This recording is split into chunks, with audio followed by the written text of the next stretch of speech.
Shackles. My name is Chaplain Dr. Euvon, and I am your host for the show.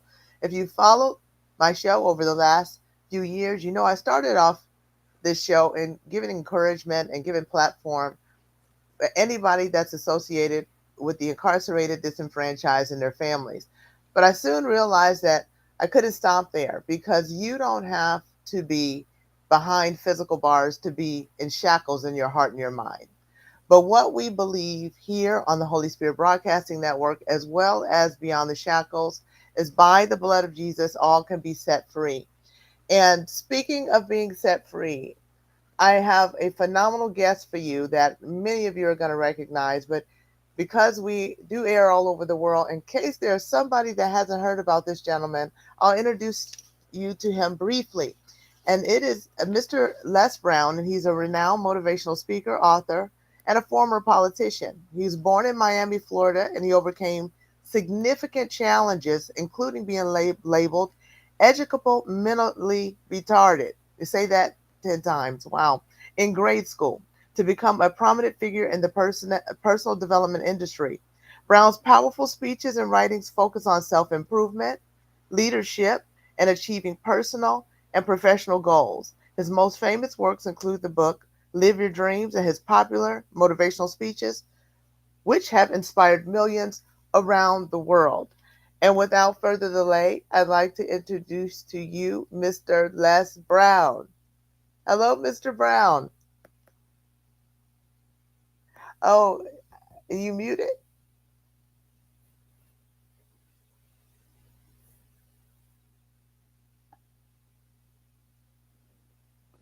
Can you hear me now? Yes, there you go. Okay, good. Fantastic. Awesome. Thank you so How much. are you? I am blessed and highly favored. How are you? I'm blessed. I'm cancer free, debt free, and drama free.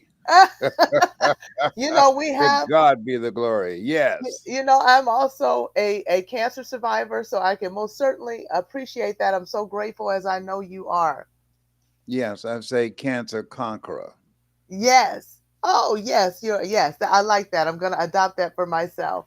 Yes. Also, just so I trained with you briefly as well for speaking, which I had such a phenomenal time. You do such an excellent job. If anybody is interested in training with you, I would highly suggest it for certain. But I wanted to ask because there are people who may not be familiar with you, I want to make sure people understand really who you are and where you came from and why you're so sought after around the world because of what you're able to do to encourage the masses. So it says that I said at the top of the broadcast that you were labeled educable mentally retarded. Yes, I was put back from the fifth grade into the fourth grade and failed again. I was in the eighth grade at Booker T. Washington High School in Miami. 87% of the kids that are relegated to special education are African American males. In fact, they determine how many prisons to build based upon the failure rate of African American males in the third grade. And so, born in an abandoned building in a poor section of Miami, Florida, with my twin brother Wesley. And I just discovered here I am, 79. This picture behind me, I was speaking before 80,000 people in the Georgia Dome. People can go online and see that 37 years ago, but it's one of the most popular motivational messages on the internet. It's called It's Not Over Until You Win. And so we were in foster care, and then ultimately we were adopted. Whenever I give speeches, I always say, this has been Mrs. Mamie Brown's baby boy, that God Mhm. took me out of my biological mother's womb and placed me in the heart of my adopted mother. And if people go online and see Les Brown's 2021 surprise, I just discovered in 2021 my birth family. I just saw a picture of my birth mother and father and two brothers that I had that I didn't know. We were conceived in Gainesville, Georgia, but our mother gave birth to us in Miami, Florida. They didn't receive what they call at that time colored people at Jackson Memorial Hospital. So Yeah. she went into labor. They went into an abandoned building and gave birth to us on a floor. That is absolutely amazing. But also about when you talk about your story when being adopted, your mother Mamie Brown, she was how old was she when she received She was twins? 46. I always say that God took me out of my biological mother's womb and placed me in the heart of my adopted mother. She was Hmm. 46. She never had any children. And so she took Wesley and I in as foster kids. And ultimately, she took in 7 children. We're among the 7 that she took in as foster kids. And then ultimately, she adopted us. I have a song. I've got 2 mothers and I'm not ashamed. I've got 2 mothers and I love them just the same. That is amazing. So now about 2021, because that was around the time that I was actually doing my training with you, and that was such a pivotal time because you did find your biological mother. Can you tell us a little bit? Because that's really an incredible story in terms Yeah. of, could you tell us Yeah, my about that? yeah, my oldest son did a search and he was talking to a lady who had a passion to connect kids who were in foster kid or foster kid. And so I come to find out the lady that was assisting him was our first cousin. Now that And part I she, missed. You're kidding. yes, no, she said, "What is your grandmother's name?" And my son said, "Dorothy, Dorothy Rucker." She said, "My mother was named after your mother." so Talk about a so divine connection. yes, so she connected us with 2 brothers, Rudy and George, that I didn't know I had, and I've met a lot of cousins and nieces, and it's been fascinating. One of the things that I realize sometimes you don't know something is missing in your life until you connect with it. Hmm. And I always wondered, what did my mother do and what did my father do? And 2 weeks ago, we were in Gainesville at a church that our mother started. And Gainesville, they have a tradition. I don't know if it's all over the South, but when they purchase a church, the cemetery is connected to the property of the church. So Hmm. they said, you know, your family's buried over there, 25 feet from the church. I said, is that right? I saw that cemetery. Yes. So they took me there and I saw the Randolphs, all these tombstones. So I said, well, where's my father's tombstone? And lady came and as she was walking me down, she pointed a flat area on the ground. She said, he's there. I said, what do you mean he's there? I don't see anything, no marker. And she bent down and picked up a little stick like the size of a popsicle stick, and his name was on there, Oliver Randolph.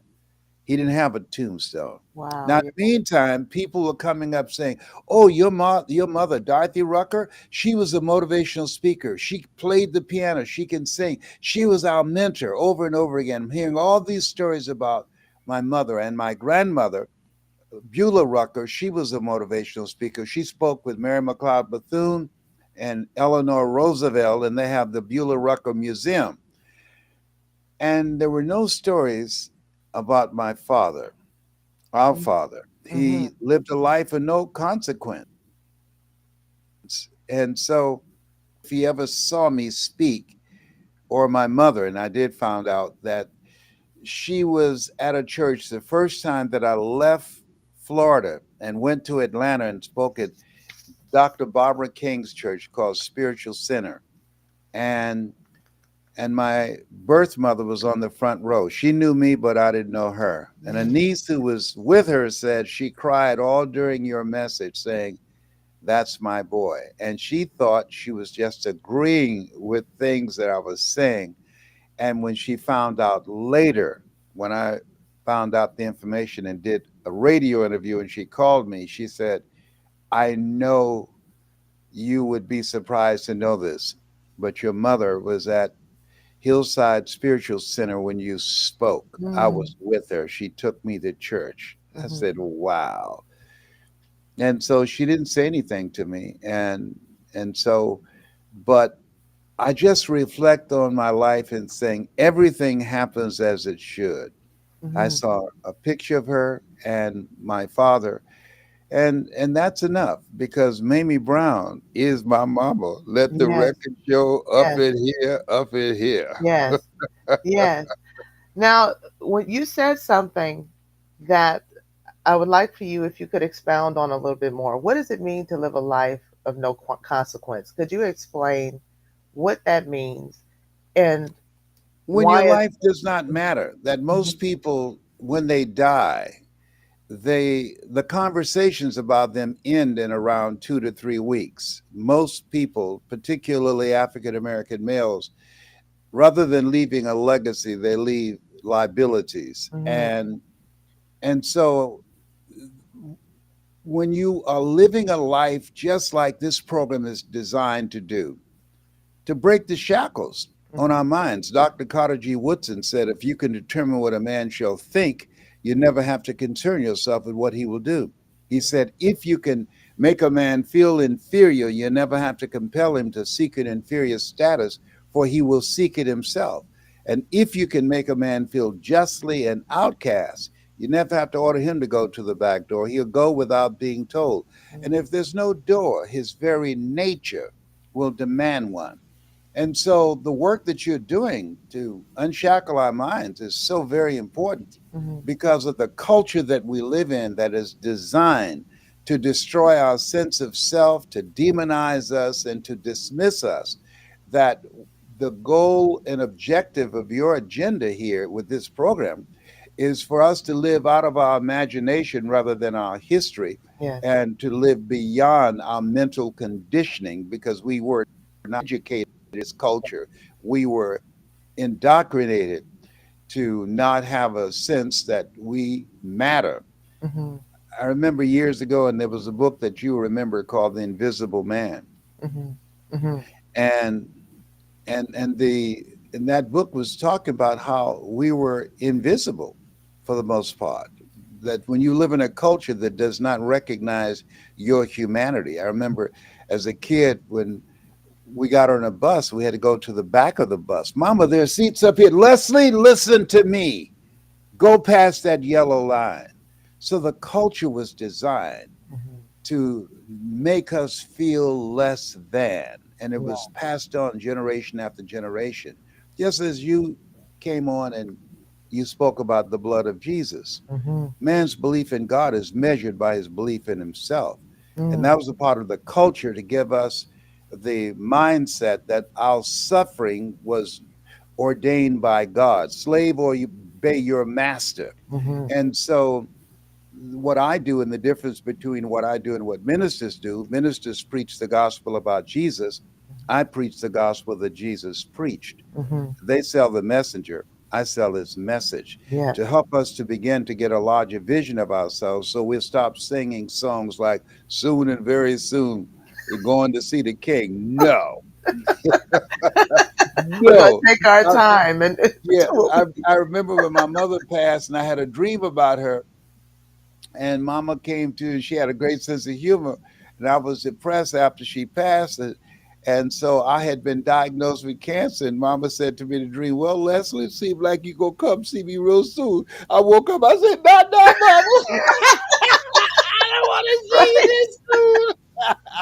You got lots of work to do before that happens for sure. Absolutely.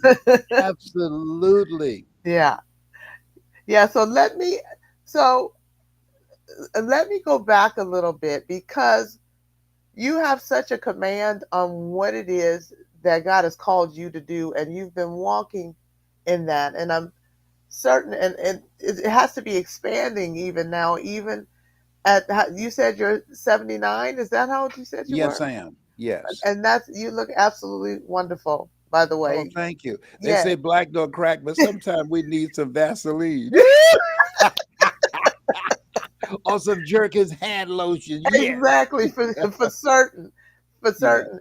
Could you go back a little bit because things weren't always, of course, like they are now for you. So, coming up with, Miss Mamie Brown, what was life like for you that even made it so that you wanted to push past whatever your current circumstance was to something greater? I'm glad you asked that question. When people look at this picture with my twin brother and I, born in poverty, we were poor, but we didn't know we were poor. Hmm. Okay, we were po, P-O, not P-O-O-R.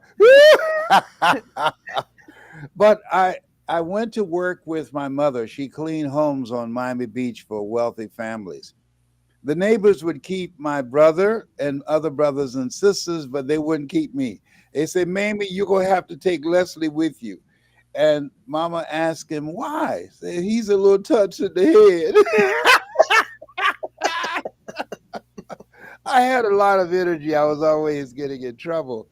And so, but I was with Mama and I saw these big, beautiful homes that we were cleaning. And I said, Mama, and she said, what is it, Leslie? One day, I'm going to buy you a big, beautiful home just like this. And she said, oh, you don't have to do that. I said, I know, Mama, but you didn't have to take us in as foster kids and adopt us, but you did. Hmm. And I did fulfill that dream of buying Mama a home and four different homes and took care of her until she passed at 89. But one of the things that caused people to reach beyond their mental conditioning and their circumstances is having a compelling reason. Hmm. I admired my mother and the work that she did as a single woman to raise seven children that she did not give birth to. And Nietzsche said in Man's Search for Meaning, is corroborated by Viktor Frankl, that if you know the why for living, you can endure almost anyhow. That the people who live their dreams rather than their fears have goals that's beyond their comfort zone, that require that they must die to who they are now to give birth to who they are to become. Hmm. And it challenges them. And so I was compelled that my mother would not continue to work when I turned 18. Mama, when will I be a man? When you turn 18. When I turn 18, you will never pay another bill. You will never have to work again. I will set you down. And I kept my word on that. And so I'm encouraging people to ask themselves the question, who are you? And what is it that matters to you? What's some goal that you want to achieve with your life? Something that you'd like to do for someone that you love, someone that you admire, someone that was there for you when you weren't able to take care of yourself. Some goal that touch your heart, that when the tough times come, and they're going to come because you will fail your way to success, find something that gives your life meaning and purpose that you can pour yourself into. That's very important. Hmm. And then the other thing that's important is look at your environment and your circumstances. I had this gentleman who changed my life, Mr. Leroy Washington. He was a high school speech and drama instructor, and I was in his class looking for another student, and he asked me to do something. And I said, Sir, I'm not one of these students. He said, do what I'm about to ask you to do anyhow. And I said, I can't, sir. And the other students started laughing, saying, he's Leslie. He's got a twin brother, Wesley. Wesley's smart. He's DT. And he asked, what's DT? He's the dumb twin. And I Oh, agreed with them as oh. they were laughing. And he came from behind his desk. He said, don't you ever say that again. Hmm. Someone's opinion of you does not have to become your reality. Do you hear me? And I said, yes, sir. Hmm. Yes, sir. On one hand, I was humiliated, but on the other hand, I was liberated because he looked at me with the eyes of Goethe, who said, look at a man the way that he is, he only becomes worse. But look at him as if he were what he could be, then he becomes what he should be. And so your show and when you speak and your coaching and people that you're working with that's incarcerated or those who are not behind the bars but are locked in their minds, that what we do is distract, dispute, and inspire how people live their lives as a result of the story they believe about themselves. So every time someone tunes into this show, every time you give a lecture, and those that are in the audience, you distract them from their current story and you inspire them to have the courage and the enlightenment to turn the page and create a new chapter with their life, to become, as Mother Teresa would say, to become a pencil in the hand of God and start writing a new story with their lives. That is, thank you for sharing that. And the path to do this, when you first you want to find something compelling and meaningful that you want to pour your life into. So when someone makes that decision to move forward, it's not always peaches and cream, is it? No, no, but on the other side of the obstacles, Mhm, the setbacks, the disruptions that we're having right now. People's lives are being turned upside down because of artificial intelligence that will replace over 325 million jobs. However, we were created by the Creator to create. We're in this space where Robert Schuller said that you either expand or you are expendable. So the challenge that most people are facing right now is ignorance. The reason that the majority of people live a life of being average in a small non-consequential existence, die at age 25 and don't get buried until they're 65, because of their ignorance, because we've been conditioned to pursue and consume entertainment rather than listen to things that can transform us and expand our vision of ourselves and elevate our skills and our knowledge and our relationships. mhm, Environment is everything. The Academy Award winner Sidney Poitier, in his book called Man's Search for Meaning, he said, when you go for a walk, something happens without being spoken. Either you adjust to their pace or they adjust to your pace. Whose pace have you adjusted to? mhm. Mama used to say, if you run around with nine broke people, she said, Leslie, I guarantee you, you'll become number 10. Yeah. And so, what we have to understand and know that environment plays a major role in your vision of yourself, your sense of self worth, and the things that you are going after in life. Harvard University did a study, an 85-year study called Your Reference Group, and they wanted to know the people who graduated from Harvard, that 1% who became very successful, what did they have in common? And what they found is they had a reference group, that they had people that they were around who knew more than them, who can hold them accountable, who challenged them to grow, who were going in the same direction they're going, and had different types of values than the everyday person. People that you work with that's incarcerated, they have to have a decision within themselves of places they will no longer go, people that they will not hang around with, and be committed to elevating themselves, their knowledge, their skill set, so that they will be able to maximize their potential in this new world that is called by Peter Drucker three C's: accelerated change, overwhelming complexity, and tremendous competition. That's where we are right now. And what's very unfortunate is that the missed opportunity that churches have in playing a role in doing the kind of work that you're doing. Mhm, Abraham Lincoln was dropped off at a church, and when he was picked up by a chauffeur, he asked the chauffeur, he said, take me home now. And he said, do you want to stop to get some food? No. He said, you seem a little upset. He said, yes, I am. And he asked, was the sermon good? Yes. Did he preach it well? Yes. Was the music good? Yes. He said, why are you upset? He said, because the preacher didn't challenge me to do something great with my life. mhm, And mhm. so Sunday morning is dummy down time for us. We Yeah. have people talking about God told me to tell you, or the devil is a liar. And that's designed to produce the emotional catharsis. You don't hear me. I wish somebody could hear me right now. I mean, foolishness. Yeah.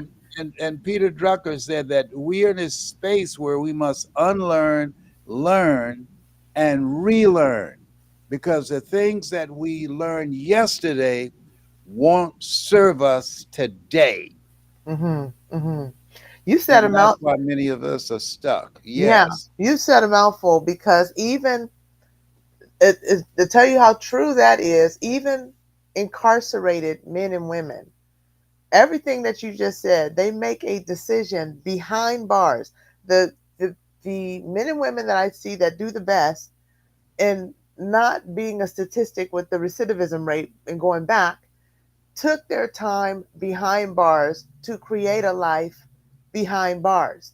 They didn't wait until they were getting out. They didn't wait until their physical circumstance changed. They changed from the inside. They made a decision to change from the inside. Even the controlling of their environment where their friends are concerned, their contact inside prison, everything lends to exactly what you're speaking of, so that when they get out, even though there's challenges with making the transition, they typically, even from behind bars, created support systems that were more solid for them, so that when they re-entered society, that they had a better chance at moving forward and working with the people who wanted to see them succeed. This is very, very true. And that which you spoke of works for everyone. How Yes. important is it for someone, regardless of what the circumstance is, to change their perspective on their circumstance? Because the circumstance may not change overnight. So, what can you speak to that? And can you give us even an example when you were coming up? And I know, like I know certain things about your story, like you wanted to be on the radio. You have some very compelling information to share about your story in that regard. But how important is the change in perspective? It's major. We don't see life with our eyes.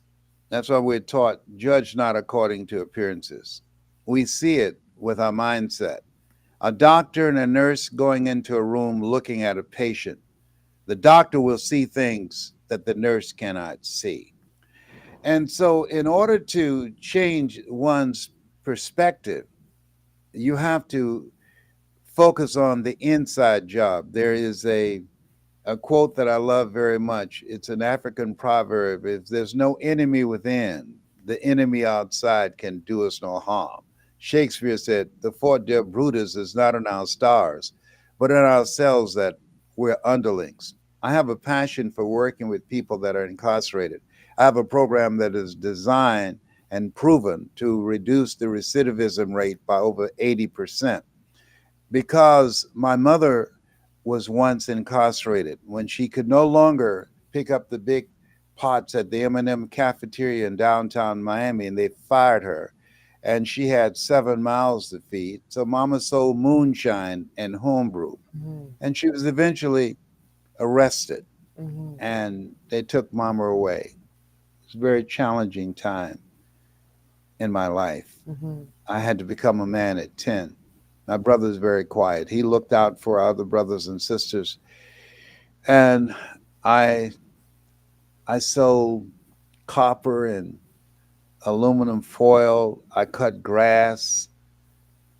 I ran errands. I used to stand on the corner and some white truck, "Hey boy, you want to go help us move some heavy equipment?" And I said, "Yes, sir." Jump on the truck and might make $3 or $4 that day, or dropping off things that I picked up to take to Pepper's junkyard to sell.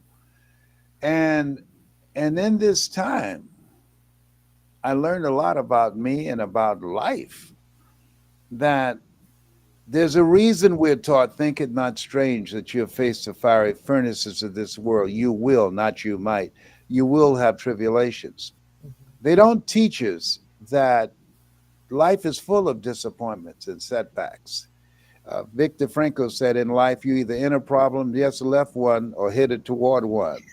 A guy named Dimples had a song years ago called "If It Ain't One Thing, It's Another." Yeah, I remember that song. And so I say to people, you're going to have challenges. And a friend of mine who passed, they called him the Black Eagle, out of the Baltimore, Washington area. People would call his talk show and tell him their problems. And after he would listen, he would ask him a question. What are you going to do about it? Hmm. And so there are people who decide to focus on what happened to them, but there's a small number who focus on, what am I going to do about this? Hmm. This is not going to define me. This is the defining point in my life. And I'm going to move my life forward. This will not break me, but it will make me to become the person that I have it within me to become. Takes place, takes place, Hmm. all achievements of greatness happen beyond your comfort zone. If a Hmm. man is to gain his life, he must lose his life. And Hmm. so you must be willing to give birth to something beyond your comfort zone. And in the meantime, die to who you are now Hmm. so that you can step away from your history, your negative, toxic behavior, and step into your greatness. Wow. Wow, wow, wow. You know, I think what is challenging for people when you're in a circumstance that is not pleasant, particularly if it's your household, if it's a lifestyle, if it's a neighborhood, if it's a job, whatever it is, I, I believe that when you are able to shift your perspective, so even when you're in those circumstances, you can begin to hear, and if you're reading and you're changing your mindset and doing the things that are necessary to help change your mindset so that you can move in a different direction, you'll even see your circumstance differently so that you can elevate and go to the next place, go to the next place that you're to go in life. At You this, said something that's special. You said here, and pardon me for interrupting no you. problem.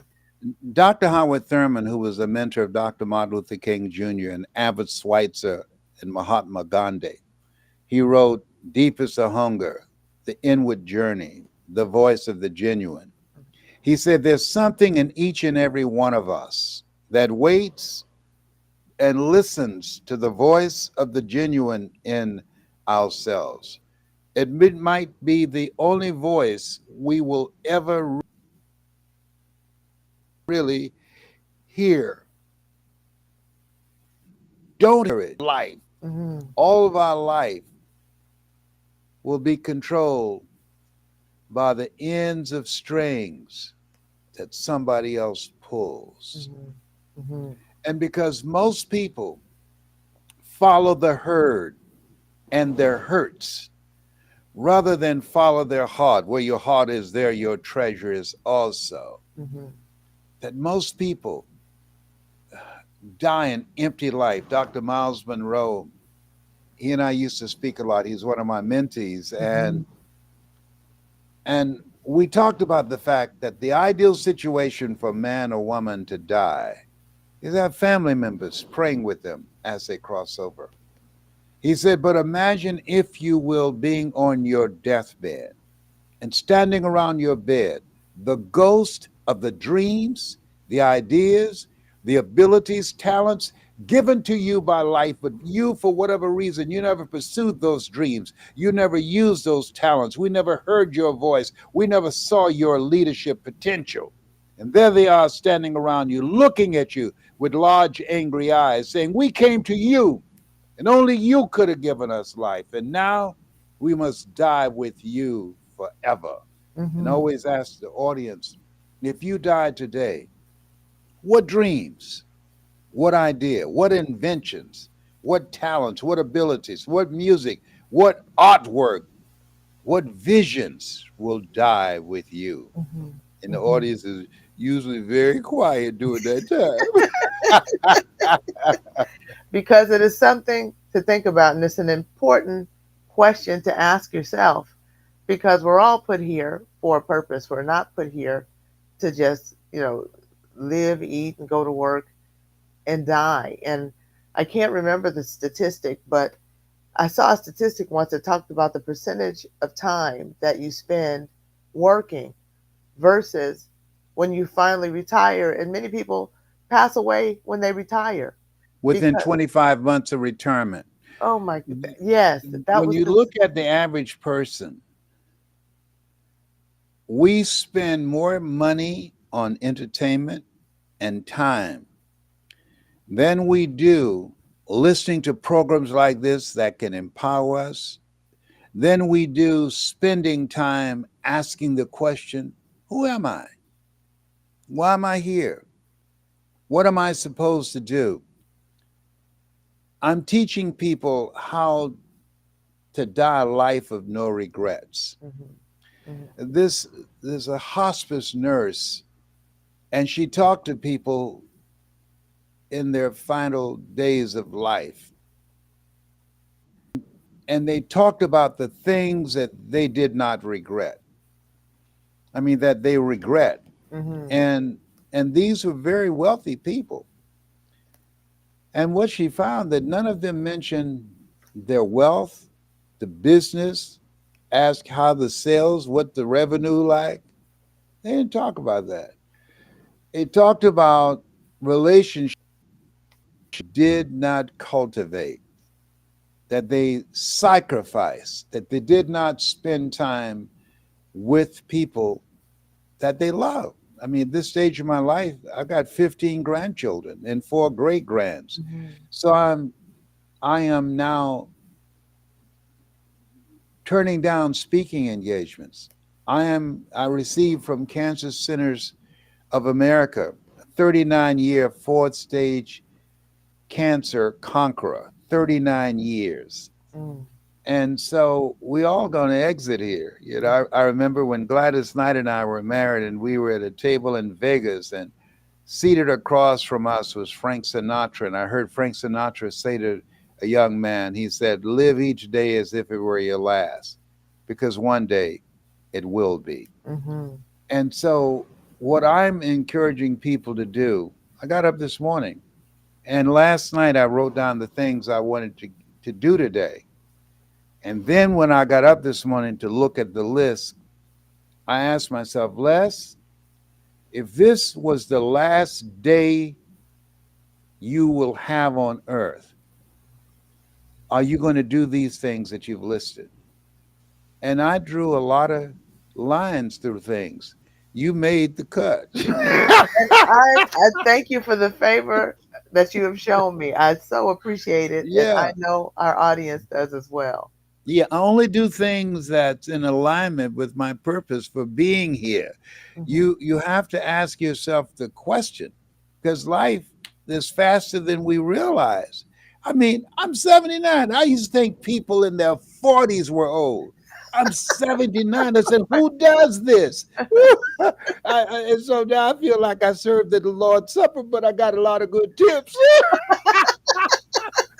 79. I mean, it's hard for me to Mhm. deal with this because I don't feel 79. Okay. And that's the And so, best. yes. And so I teach people live full and die empty. And I Mhm. feel I haven't done my best work yet. And there's more in me. Don't let this 79 fool you. I still can get the butter from the duck. Yeah. That's awesome. So, what advice could you give someone? Because I get these questions a lot as well. When someone becomes conscious that God has placed them with a purpose, and they do begin to ask themselves these questions, what am I supposed to do? You Start know, experimenting with life. hmm I did not know that I could become a state legislator. I did not know that I could become a community activist. All of us are born the same way, dumb, naked, and speechless. Life is an experiment. It's about testing yourself. It's about becoming a risk taker. Viscard said, if you're not willing to risk, you can't grow. And hmm if you can't grow, you can't become your best. And hmm if you can't become your best, you can't be happy. And if you can't be happy, then what else is there? I like what Helen Keller says. She said, "Life is short and unpredictable. Eat the dessert first." Yes, yes, and Absolutely. yes, and there's a quote that I like by Cavett Robert, and it said, "Life is a grindstone, and whether you decide that it grinds you down or polishes you up is for you and for you to decide." What Yes. does adversity, because I believe that when we are presented in a life circumstances, when we're born into circumstances, like take yourself for example, you didn't choose that. You were born into a circumstance that you had to overcome to become what God has called you to be. What what is and how important is it for someone to see their circumstance as something that can be utilized to refashion for their greater good? That's a decision. We make decisions, and our decisions make us. None of us can become great and live a life of consequence without going through the character building experience of overcoming setbacks and rejections and failures and disappointment. It's a part of life. And so, what we have to make a decision. If you do what is easy, become a cynic, become a volunteer victim, sit around complaining, telling everybody what happened to you, 80% don't care and 20% glad it's you and not them. If you do what is easy, Yes. your life will be hard. Mhm. But if you do what is hard, activate your faith, being willing to push yourself, being willing to assassinate procrastination, being willing to activate your faith and crush your fears, your life will be easy. Yes. And so tell us this. At 79 years old, all that you've achieved, at this point, what would you say success is to you? How would you define success? Success is doing what you are called to do. And let me expand on that. We are groomed and indoctrinated and trained to be employees. Go to school, go to college, get out and get a job. The journey of the broke. I believe that all of us unique, that we are a piece of the master. We're a masterpiece. And that there's an assignment that we have, as Howard Thurman talked about the voice of the genuine. I'm doing what I do because it's my calling. Mhm. A calling is something that you love so much, you do it for nothing. Mhm. But you do it so well that people will pay you to do it. I was talking to someone who wanted to hire me as their coach, and they said, "I can pay whatever your price is." And I asked, "Why do you want to do this?" And he said, "Man, I think you can make a lot of money in this." I said, "Is there any other reason?"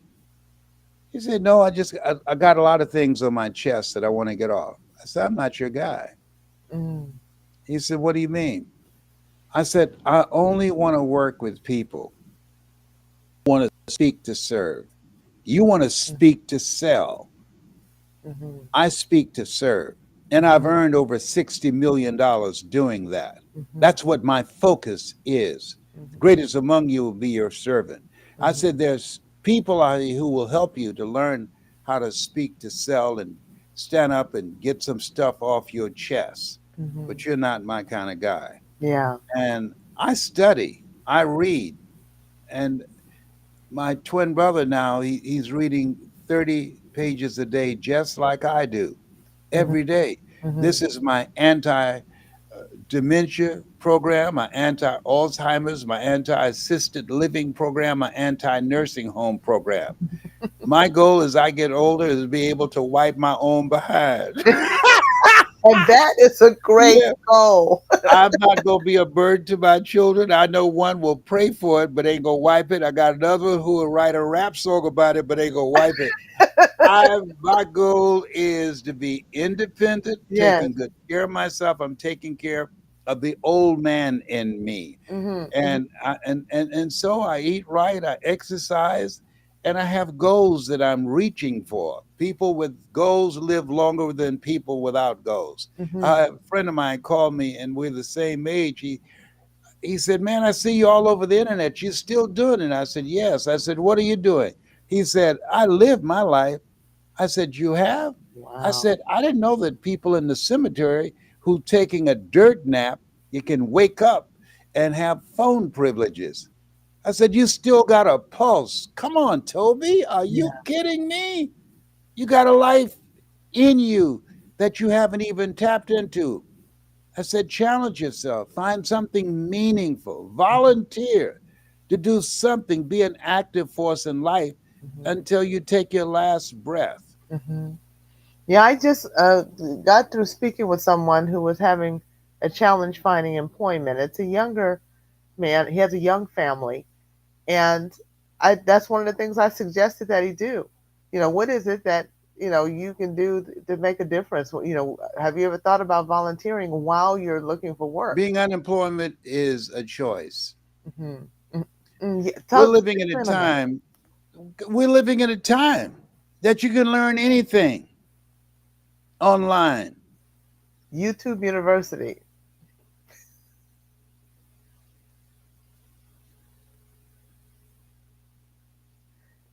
You know what? You muted again.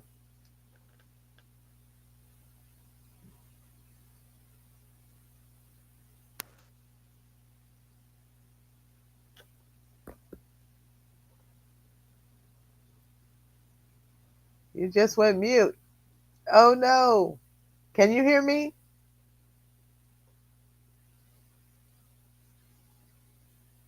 Can you hear me? Let's see. I don't know what happened to our sound.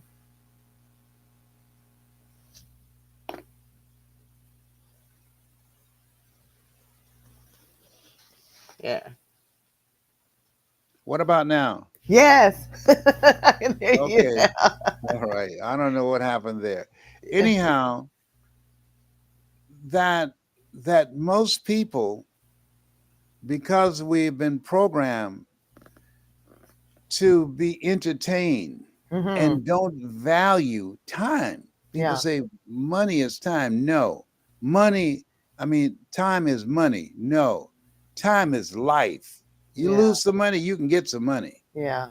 Yeah. But when you waste time, no, You you can't get can't your get time that back. back. Hmm. No. And so he's got to be willing to go online and find something that resonates with him and study it Hmm. and become good at it so he Hmm. get paid. That's what I did. I Yeah. I, I watched Dr. Martin Luther King Jr. and Albert Schweitzer and Billy Graham and Malcolm X. I studied them Hmm. Hmm. and I read and I had to argue with myself and had to learn how to silence the voices of doubt within myself. Les Brown, you don't have a college education. How you gonna compete with somebody with PhDs and MBAs and years of corporate experience that you don't have? I Hmm. said, shut up. You were labeled educable mentally retarded. You don't even know who your mom and daddy is. Hmm. Shut up. Hmm. Hmm. And I had to silence the thoughts in my head that were Hmm. working against me. When we look at a challenge, studies indicate 87% of our thoughts are negative, being logical and practical and realistic. Hmm. The people who achieve their goals and live their dreams and live full and die empty Hmm. are unreasonable. Hmm. I remember a guy who I admired and paid consulting fees, substantial fee, to teach me how to address and train corporate executives. And at the end of the training, And I gave him a certified check. He said, I got to be honest with you. And I said, what is that? He said, I wouldn't hire you. I'm going to justify bringing you to Ohio Bell. You're a nice guy, got a sense of humor, you're smart. He said, I have an MBA. You talking about earning more in 1 hour than I make working for a whole month? Mm. He said, you're out of your mind. Mhm. And his wife said, when I got in the car with my mentor, Mike Williams, who wrote a book called The Road to Your Best Stuff, she asked him, Ed, do you think he's going to listen to you? He holds you in high regard. He believes in you. Mhm. And he said, no. And she was shocked. She asked, why not? And he said, he doesn't know enough to know he can't do what it is he wants to do. Mhm. Sometimes you have to be intelligently ignorant. Yes. Yes. According to the laws of aerodynamics, a bumblebee isn't supposed to fly because his body is too large for his little puny wings, but Mhm. the bumblebee doesn't know it and goes on flying anyhow. So tell us what's next for Les Brown. What's next? That's a good question. I'm in this space. I'm looking for the few. The road to life is straight and narrow, and few there be that find it. The few that are hungry to make a difference, the few that are serious, the few that are willing to invest in themselves and put in the effort to learn how to master the ability to communicate, because that's your superpower. I don't Mhm. care what they create out here. I came up during the time of Tammy Terrell and Marvin Gaye, and they had a song called "Ain't Nothing Like the Real Thing, Baby." Yeah. Mhm. And Miles Monroe said, "Les Brown, there's no success without successors." Mhm. So I've got 14 people I'm going to allocate time. 14 people that I want to pour into, that I'm going to Mhm. spend time with, Mhm. to teach them what I know so they can take what I have plus what they have and go further. They Mhm. get to see a future that I don't get to see, Mhm. but I'll be present with them Mhm. in their Mhm. heart. And how would one get to be one of those 14 people? They can direct message me at my Facebook, the official Les Brown Facebook, Mhm. and we will vet them. I will interview them. I'm not interested in working with the masses. Yeah. Large numbers of people have never done anything in life. Jesus had a posse of 12. Mhm. No. The majority of people are not serious. Mhm. I want a select number of people Mhm. who've said, this is my calling. Mhm. This is a non negotiable. I speak because I can't help it. I got the can't helps it. This is what I love to Yeah. do, Yeah. And when you're doing something you love to do, something that's in your heart, you never work a day in your life. Mhm. Mhm. So your direct, let's on your lower thirds, they can put up your direct message because I want people to be able to contact you. And it's on Facebook, the DM at Les Brown Official. You'll be able to reach him to be one of the 14 if you're serious. He said he's going to vet you now. Yeah. No, they're not going to reach me. They're going to reach my staff. Yeah, No, no. I'm going to have the indirectly crazy. reach. Look here, the guy called me the other day. Hey, man, y'all got any scholarships? I said, I tell you what, when Beyonce comes to town, go there at the ticket office and ask him for a scholarship. We buy what we want and beg for what we need. Yes. I said, man, come on, don't waste my time. I'm 79. You think I'm going to continue this conversation with you? This conversation is over. I ain't going to give up no time talking to you.